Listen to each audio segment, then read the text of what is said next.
a 1.5-year-old neutered Springer Spaniel male.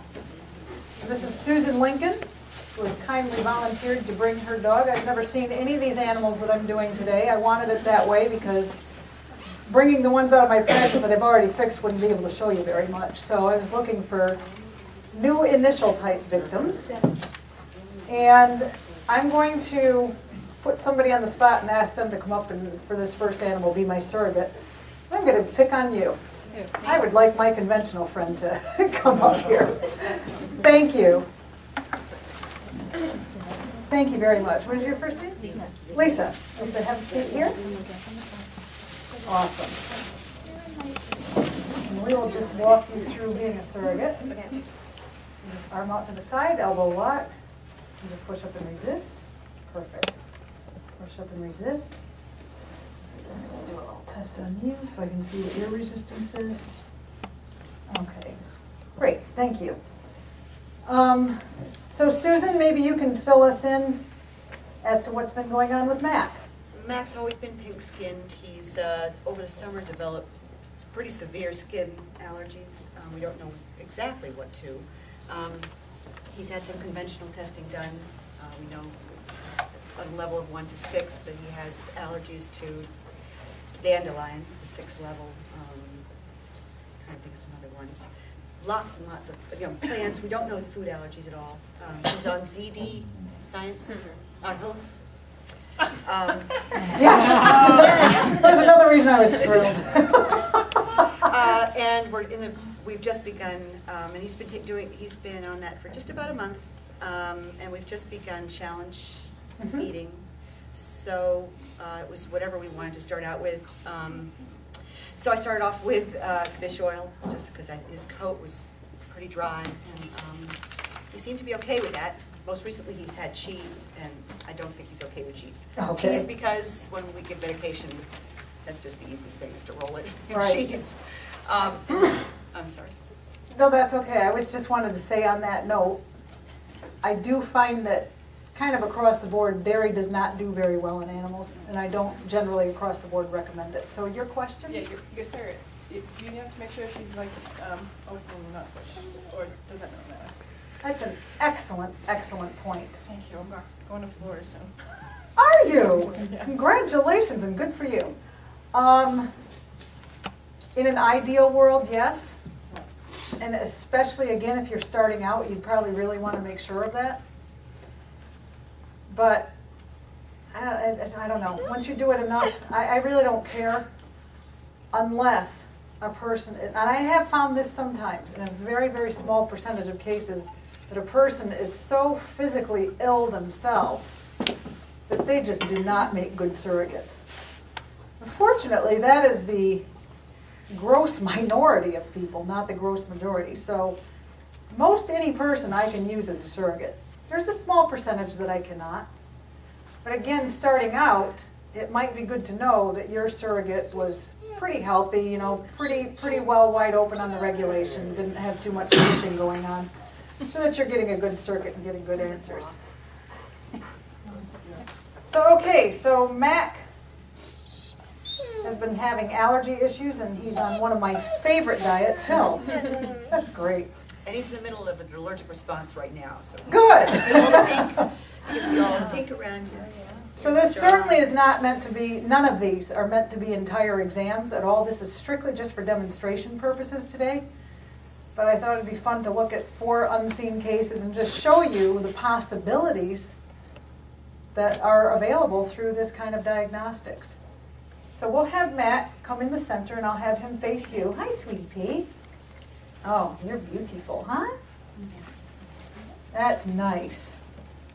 And generally, that's all they have to do is just sit, and I have the owners be chief in charge of control, keeping them in the sacred circle with us. And they can talk to them, and they can pet them, they can hold on to the collar, anything that keeps the animal happy and keeps them with us. And then I just use my surrogate, push up and resist, and we start testing. And remember, we said simply the first thing we do is I will touch the dog and see, can my surrogate even hold a strong muscle? If I touch this dog, I'm not testing anything or looking for anything, just if I touch, can she hold? And the answer is a little shaky. You see how she's Weebeling, that's the famous Weeble. Muscle testing is very interesting. It will show you gradients like that. We've all seen the strong lock today, and we've all seen the big crash. You do get this intermediate reaction too. So he's not completely crashed, but he doesn't give me a completely strong lock either. Okay? So he's thinking about being fairly compromised. He's 1.5. Yeah, that's not good. So we come up with our hyperextended palm. We come over max ear and we check the regulation. Now that seems to be open, and that's good. And we check the regulation here, and that seems to be pretty good. So then I will also check it at the level of the umbilicus. Hi, sweetie pea. And we check the regulation at the level of the umbilicus. And she's not going down. Now look at the difference here at the ear. She really drops. If we look at the umbilicus, she's blocked. See the difference? My surrogate is not dropping there. Okay, so there's our famous block regulation. So now we play, why is that? Why does this dog have block regulation? Do you have the food with you? Great. Just throw me the whole bag would be awesome. Well, this is everything Perfect. touched him. Excellent, That I know excellent. of. That I know of. That's great. You probably won't use everything in here for demo purposes, but we will use this. So we'll just take this bag of wonderful hills and resonate this to him. And we'll see, again, by resonating this to the body, can my surrogate hold or does she crash? Crash. We go back to just the kind of, he's a little shaky-bakey. But if we bring the Hills food in, we get quite a crash. So right off the bat, Does he have to sit up?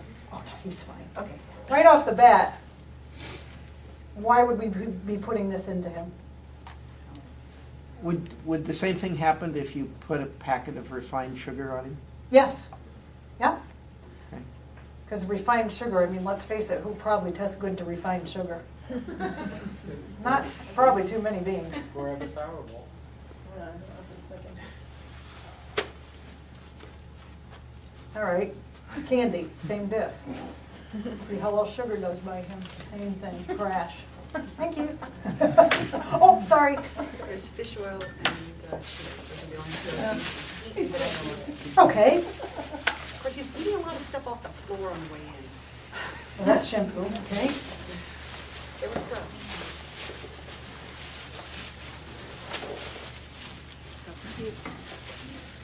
Okay, here's the cod liver oil. Carlson, excellent company. Make a good Norwegian cod liver oil. Strong as a rock.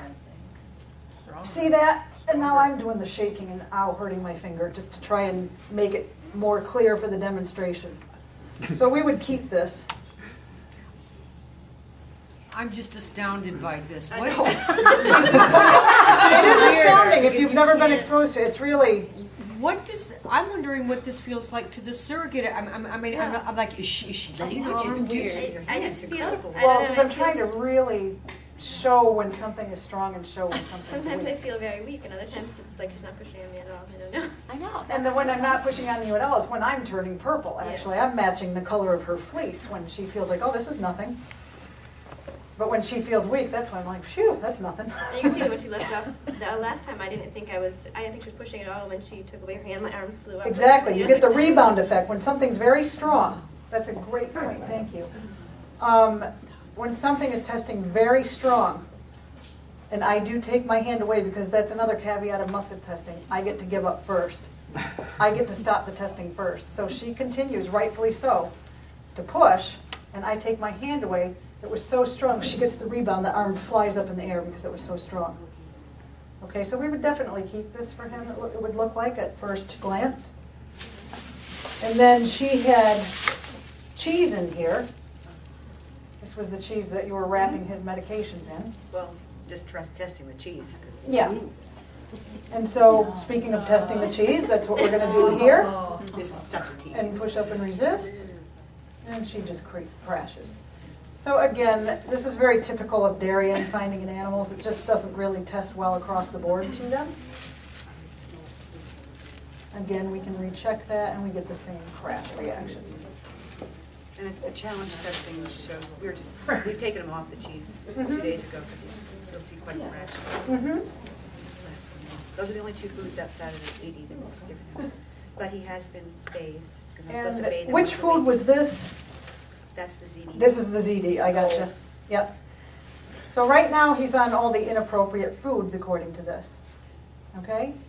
So we would find, sorry, I didn't get my Merrick bag. Can you grab that for me? Right now I would continue the testing, to be perfectly honest. I would just go, okay, his own food doesn't test well, we'll get back to that. Let's look at the other stressors. But we'll look at that in a minute. We won't flow this maybe exactly as I would in the office.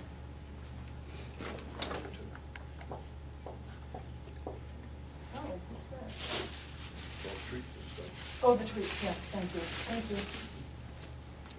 you.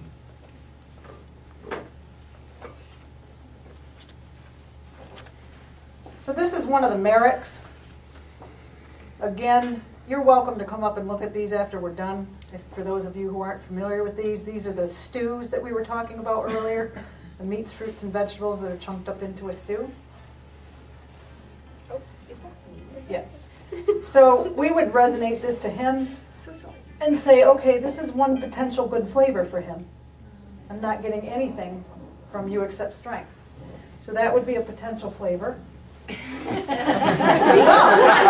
then open the can. Sweetie Pete, can you sit? Although I have to say, on behalf of this dog, he's an indiscriminate eater. Excellent. If you've ever had it. We could try a different flavor. And this one would not be appropriate for him, so we would not put this on his good food list to send him home with. Here's another good one. So you got 2 flavors at least. Good. I'm also going to tell you that in some of my most severely compromised allergic dogs, it's very common for me to find exactly one flavor of something that they can have. And they get a food list that they go home with, which is almost nothing. Until we get that body doing better enough that the digestive tract is better and maybe the liver is better, that it can start to open up its food horizons. But it is not at all uncommon for them to go home with exactly one food that they've tested to. Do you find this technique in an animal that's been blood allergy tested, that there's, I also do NAET. Yep, and I do an offshoot of that AACT, yep, Okay. accelerated allergy clearing technique, yep. And there are times where the blood list and the energetic list are identical, and other times they don't even resemble one. Yep, I found the exact same thing. Okay. Yep, sometimes they can look like a, exact same printout, and sometimes they'll be. However, what I've found, and I don't know what all you guys think about this, but this has been my clinical experience over the years. The ELISA blood testing for allergies, in my estimation, is nearly useless. I have not had good results with it, and I'm certainly open to hear the converse side of that, but I have talked to many other veterinarians over the years, including other equine veterinarians, who some of them are much less kind about it than what I'm trying to be. They just think it's completely rubbish. So I've never been thrilled with ELISA blood testing anyway. I think if you're going to do it through conventional means, you're probably better off with the grid test and the intradermal. I think that has a higher chance of correlating than an ELISA blood test does. And I don't know, anybody can speak up and share their experiences with that, but that's been I'm not a fan of them. So anyways, just, there you go. There's 3 foods. I mean, we would just keep going through foods. We would just keep going and find out the broadest variety possible for him. But right off the bat, it looks like we could do something like, I love the names of the mix if you've never seen them. He could have brats and tots, he could have cowboy cookout, and he could have wilderness blend.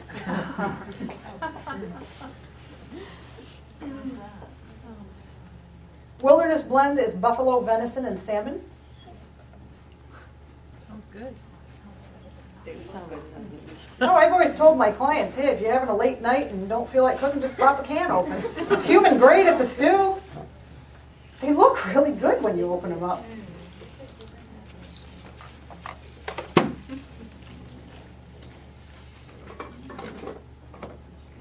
Just for fun, I'm going to try this flavor, which was Grammy's pot pie, which is chicken.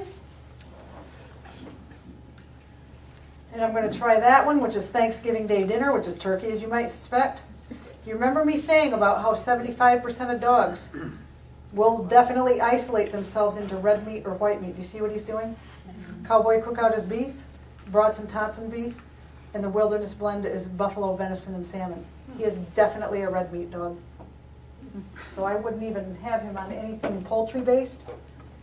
I would just go with these, and then I would probably advise, you know, that she might be able to possibly do some other mix-ins, like perhaps fish or pork sometimes works well. You know, for dogs like this that are testing towards the beef, pork can sometimes work too. And additionally, you know, I probably wouldn't want to go any heavier on the beef because we've already got a lot of beef there. I don't want to create a sensitivity to beef, so I might not advise adding in hamburger. I might rather see her go with mix-ins of fish and vegetables and pork. All right, so that would kind of, you know, just in demo land, handle the food.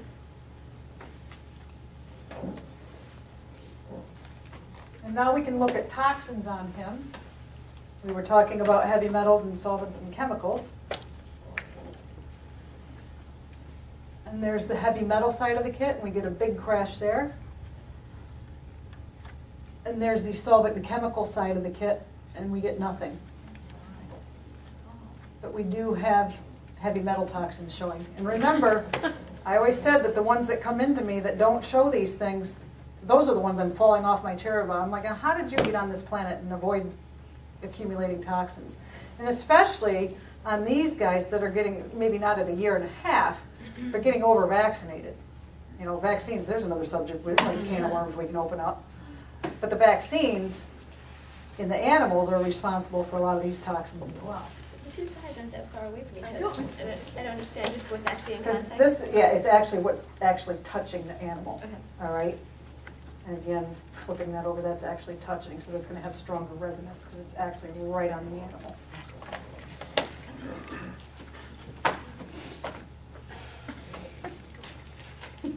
We can look at, see if there's anything showing on the pathogen kit.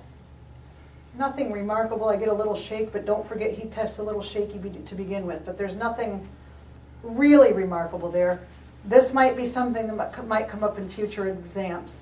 Don't forget that these exams, especially on the initial consults and as you follow through, it's always like peeling the onion.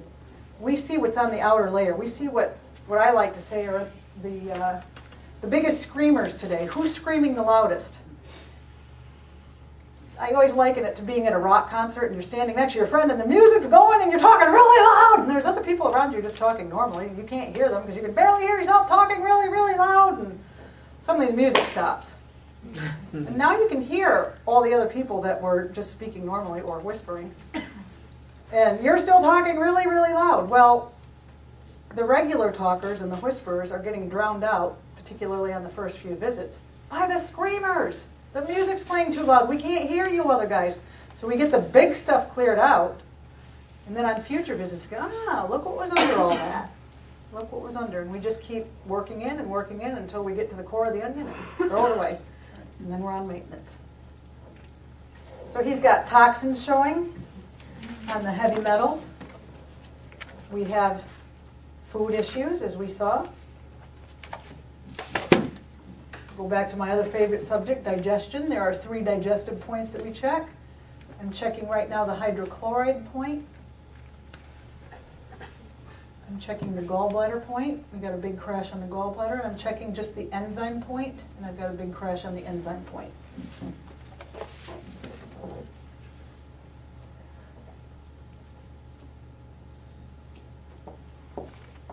So those are a few things.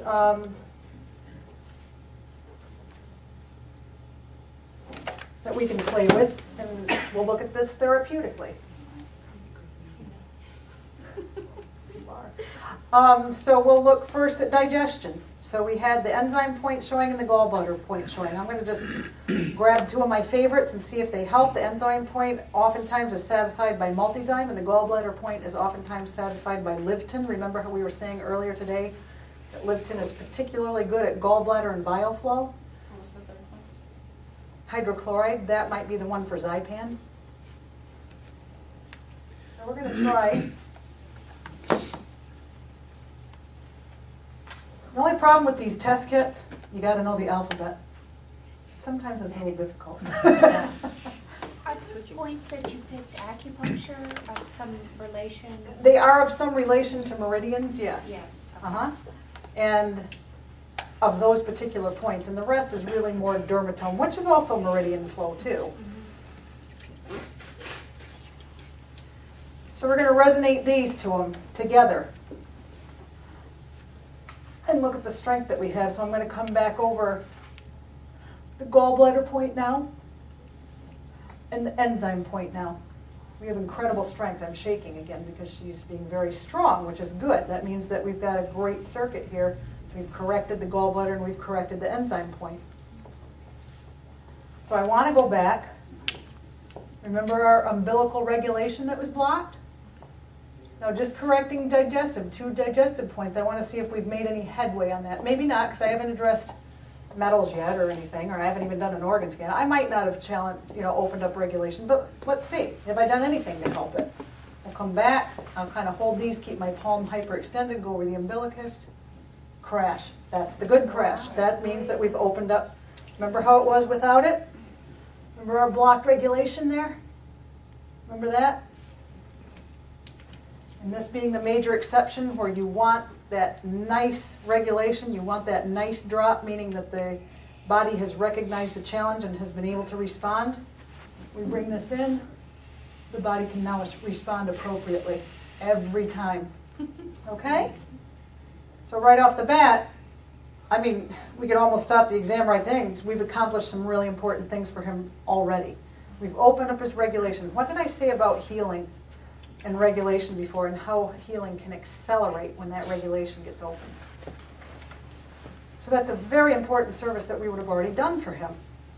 And we found 3 foods that he could go home with. And we could also additionally design something, for vegetables and possibly some additional fish or whatever. And that fish oil. So even if we stop the exam right here, we've already really started to help this animal. But additionally, we can quickly look at some of his other organs. We can just, he's an allergic dog, so we'd want to look at the thymus for the immune system, and that's still not good. And this is even with the multizyme and the Livtin. That thymus is still wanting some help. The liver, not too bad. The spleen. Spleen is a big immune player, as I'm sure you all know. Let's see what the GI tract looks like now. The stomach, the small intestine, the large intestine, the head of the pancreas, the tail of the pancreas. Looks great with the Livtin and multizyme. Let's look at it without it. We didn't do that. The stomach, the small intestine, crash. The large intestine, crash. The head of the pancreas, crash. And the tail of the pancreas is all right, but the head of the pancreas is more where your digestive enzymes are coming from. So we've already made a big improvement in digestion. The small intestine, the large intestine, and the head of the pancreas are being helped. We still have weaknesses at the thymus and the spleen for the immune system. And we could go back and look at the stressors on those and handle those. And maybe throw in some direct immune support. We could try just something like canine immune support out of the veterinary line. We could put that in and look at what the thymus tests now. Just by adding that, we take it out, the canine immune support. Remember the thymus looked like this, very weak. We add in the canine immune support, nice and strong. So that just, gives a good overview of something that we could just quickly. Now my exams on the initial consults do take me about an hour. I'm very thorough. I am a perfectionist. I have that damn perfectionist gene. And I like to be very thorough with the clients and go over absolutely everything so there are no questions. And hopefully, Susanna and Katie can attest to that we do try and really be very thorough and answer questions and try and really give good service at our practice too, support staff included. So this is just a very quickie demo. I would certainly spend much more time going through this animal. But even if she just started with this, how much better is this dog going to start off being? And then build on it at a future date. How long are your subsequent exams? I'm sorry? How long are your subsequent exams? Subsequent exams range from about 20 to 30 minutes, depending on the case. You know, again, the challenging ones, yeah, I'll probably spend a half an hour the next few times.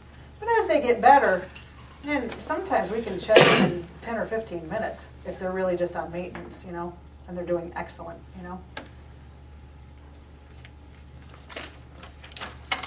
So we can write these down.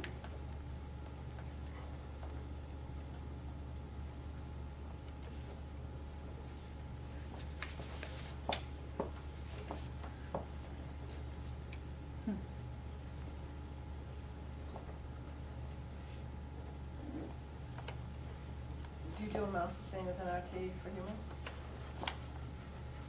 Which way are you asking? The Not- new way or the not old in the way? paw. Not in the paw, but like in her hand. Will you do it? I just still do it the old way through pulsing. Okay. Because Freddie just changed that within the past, well, within 2006. Yeah, he did. And when he changed that, I went up to him after, because I tumbled to this during my advanced clinical training, one of the modules I was at this summer. And I went up to him afterwards, I'm like, Freddie, you know I'm still going to be pulsing. He goes, yeah, I know. I said, like, I'm really going to get a horse to hold that in his hoof. So, you know, he perfectly well is aware that I'm still going to be doing it through pulsing. So let's show that. So let's show, this will blow your minds, like this isn't blowing your minds enough. For those of you who have never seen anything like this before, the dosages. And this is what I was being asked just now. How do we get the dosages? As we were saying, Freddie just changed this for his human clients. He actually will pour X, Y, or Z number out into their palm and see how are they testing strong. If they're testing strongest to 4 multizyme, that's what he'll dose them at. But it's just too difficult with animals to try and do something like that. So I'm sticking with the way that I learned originally from him, and he's done for decades, literally. He just changed it this year. And that's pulsing the doses. So we keep these, we resonate these 3 testers to him. I'm going to start out with multizyme first. And I've kind of got my finger and my intent, more importantly, on the multizyme, and I'm just pulsing. What do you mean by 1. pulsing? I'm counting 1, pressing, 2, pressing. There you go. 2 multizyme. Wait, what were you doing? Hey, you're the indirect tester. You should know what I was doing. I'm not clear on that either. Okay, let's go back. I'm putting these on the animal. And then I'm intending and really kind of pointing to the multizyme here. He goes, yeah, me too.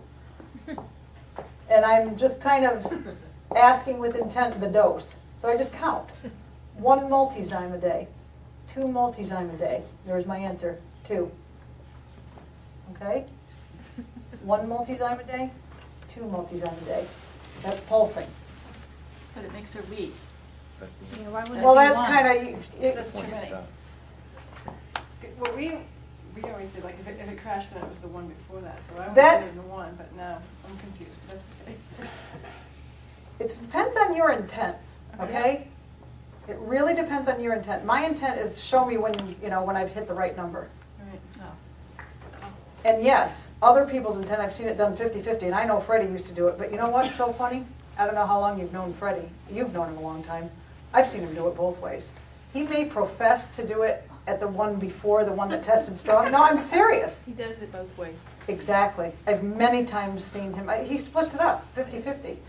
So sometimes, in my intent there was, you know, just kind of show me, you know, what the number is by dropping.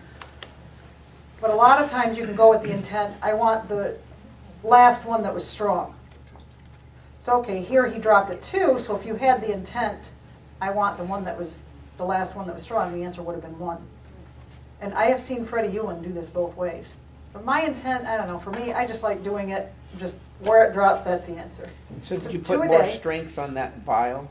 Yes, More finger strength on that exactly. vial? That's exactly right. That's exactly right. And setting your intent with this kind of work is very, very important. This work is extremely doctor dependent. It's all about your focus. Your focus and your intent is very crucial to this. You can't be going, oh yeah, nice out. I wonder what I'm having for dinner tonight. When you can't start thinking about, wow, Susan seems really nice. I'm so glad she brought her dog today.